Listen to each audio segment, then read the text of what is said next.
Some reviews for the novel focus on the brutal childhood, rather than the isolation of a black, queer man in an academic space, or the questions of masculinity and violence. Taylor only devotes one whole chapter recalling the brutality of Wallace's childhood in sharp focus. Other references are scant, as the close third narration follows Wallace trying to forget his past and focus on his present and future. Lucy Scholes states in her review in the Times Literary Supplement, in reference to the horrific abuse of Wallace's childhood, it explains how Wallace thinks about himself and his place in the world, which in this case means the way he's been conditioned to accept things that others couldn't even dream of having to live with. Having to live with is something that is common in the black experience. Having to live with microaggressions, overt ones, especially in spaces that are overwhelmingly white. Class and heteronormativity is another layer to whiteness that Wallace confronts. The object of Wallace's desire, Miller, despite being white, represents the otherness of belonging to another, lower class, to the norm of the elites. Miller hangs out with queer friends but never admits to being queer, even after repeatedly having sex with Wallace. Here Taylor displays how heteronormativity has muted Miller from a working class background to even publicly acknowledge he's queer. The departure of real life with a campus novel like Normal People can be seen in the main male protagonist. In Normal People, Connell experiences the isolation as an intelligent, straight, working-class man at an elite university.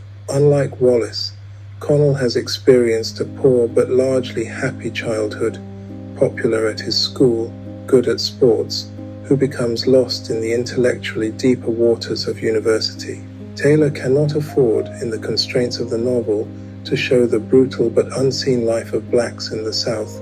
He needed to give Wallace tangible trauma to realize the pain in his privileged campus present for his reader. One does have to question, would it be enough for Wallace to simply be poor and black?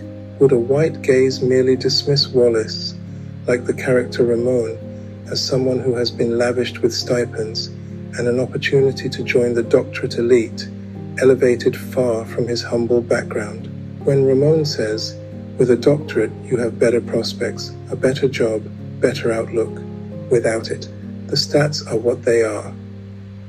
Who can argue that in modern America, the stats are what they are for young black men, and that educational attainment is a possible way out? Taylor is less interested in the overt racist or homophobe, rather in the overlap where innate prejudice lives in us all, the unconscious bias. The bias Wallace has for women or Asian Americans, his supervisor for black men, the bias of his white lover. It's the place in every white person's heart where their racism lives and flourishes, not some vast open plain but a small crack which is all it takes. Taylor explores the doubt all marginalized people feel in spaces such as the university. Did Wallace himself sabotage his experiment? He doubts his own expertise rather than suspects sabotage from a rival student. The confrontation with Dana, her rage, homophobic and racist, stems from her own feeling of marginalization of Wallace's status as black, male, and queer. But it is left for the reader to decide what exactly happened with his corrupted lab work. One cannot be certain with Taylor's use of close third narrative. He leaves it for the reader. The contamination of his experiment comes just as Wallace. In the past few months, for the first time in his 4 years of graduate school, he had begun to feel that he might be at the edge of something. Although a non-traditional black novel, one can see a lineage in black writing. Real life examines the double consciousness of the marginalized character. Tomlinson discusses the concept of double consciousness referenced in W.E.B. Du Bois's Soul of Black Folk. That is, to be a black American is to have two consciousnesses, an American and a Negro. This double consciousness is exposed when one steps away from one's lived experience. For Baldwin, this space was leaving America for Paris. For Taylor, it was leaving the Black South for grad school in the white Midwest.